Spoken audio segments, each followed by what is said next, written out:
3.16%. 3.16%. We'll tell you what that means. But first of all, I got to show off my new Washington Bullets shirt. Look at that. Look at that. Bullets. I love the Bullets when I was in high school in the 80s. Man, they brought Bernard King in there. We had Manute Bol. Wes Unseld was our coach. Jeff, man, who the hell was that sharpshooter? Jeff Ruhlin, a little bit before my time. Oh, man, I can't remember his name. And they never went far, but a couple years they went to the playoffs, and it was just fun to watch. What the hell was that guy? Jeff is like a light-skinned black guy. Not that light-skinned, but for back then it was a light-skinned black guy. I forgot his name. I got to look him up in a second. Jeff Malone, that's what it was. He freaking crushed, dude. He crushed. Legendary. Let's see his career stats. Let's take a look. Average 19, 22, 22, 21, 22, 24 for the Bullets in 1989. Yep. Played 8. Look at this. This is what they used to do. Played 81, 76, 80, 80, 80, 76, 75. Used to play the whole season. Unlike now, they play like 50 games or something like that. Legend. All right. So let's keep going back to this. So I want to show you what I'm working on as I'm editing this book. All right. So 3.16 was the average inflation rate going back to 1930. All right. So a lot of software programs will use a 3% average inflation rate because it's like 3.16. It's the same thing roughly. And it's just not because the 3 is so much different than 3.16, but the volatility of inflation is so much different. Here's historical inflation down, blah, blah, blah, blah, all over the place, dude. The volatility of inflation is so much different. Here's assumed 3% inflation rate. I can't stress this enough. This is a sequence of inflation risk. That's just a fact. No different than a sequence of return risk. The average in portfolio average 10%, whatever.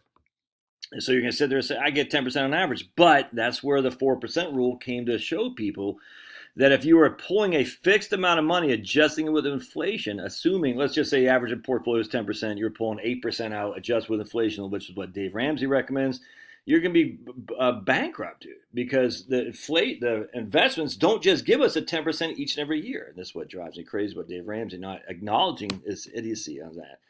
Investments are all over the place.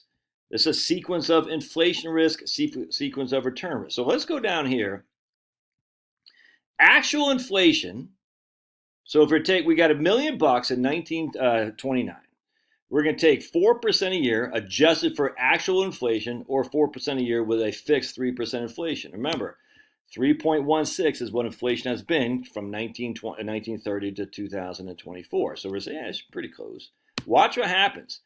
Our actual inflation numbers for 30 years, at the end of 1959, 30 years later, we were spending $68,000. So we started with 40 and went all the way down to 31,000. Well, actually 30,000 right there because of deflation. By the time we died in 1959, our $40,000 initial start was up to 68,000.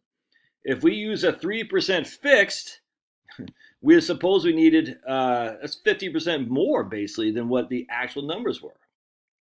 Because again, we didn't have this right here. This said in 1933, a 3% fixed inflation said our expenditures need to be 43,000, when in reality it's only 30,409.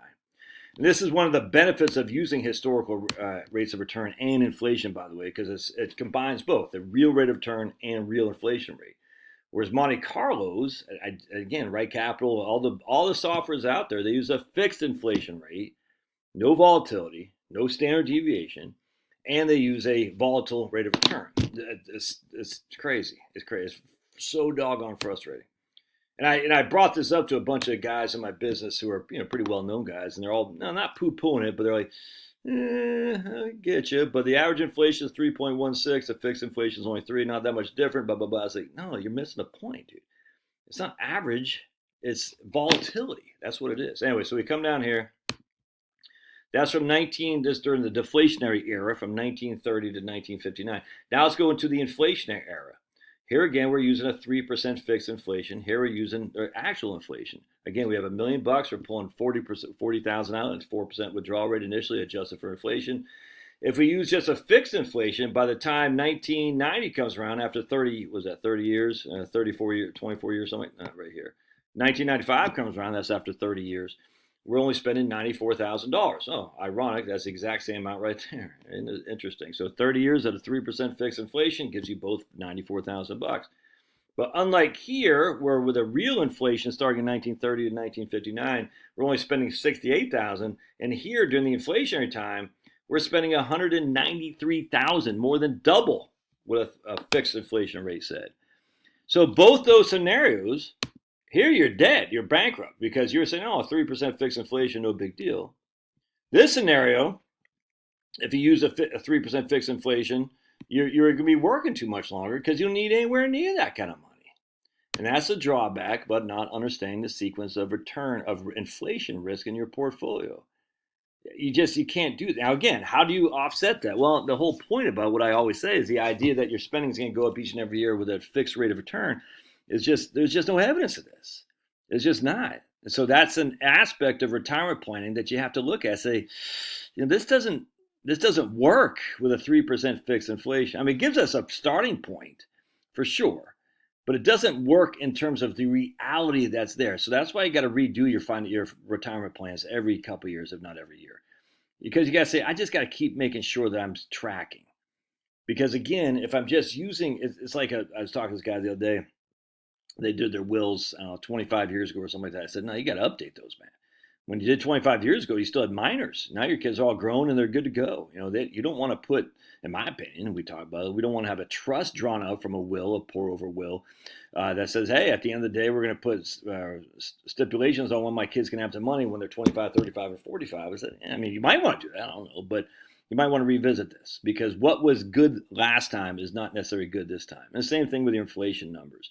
So what was good 2 years ago in your retirement plan might not be good now, given change of investment rate of return, Social Security return, inflation as well. So just something to think about. There's no answer here. I don't have a solution. I mean, I wish they had volatile Monte Carlos for inflation as well as other investment rates of return in various retirement planning software. There was it Daniel Coulbert? I think Daniel Coulbert's 55e.co does Monte Carlo simulations with 2023 returns. So you can click on this guy right here. The spreadsheet run hundreds of thousands of simulations with historical data. You can use real inflation numbers or set fixed rate. You can use actual index fund returns up to, but these $30. That's absolutely a way to go. 100%. You can use real inflation fixed rate.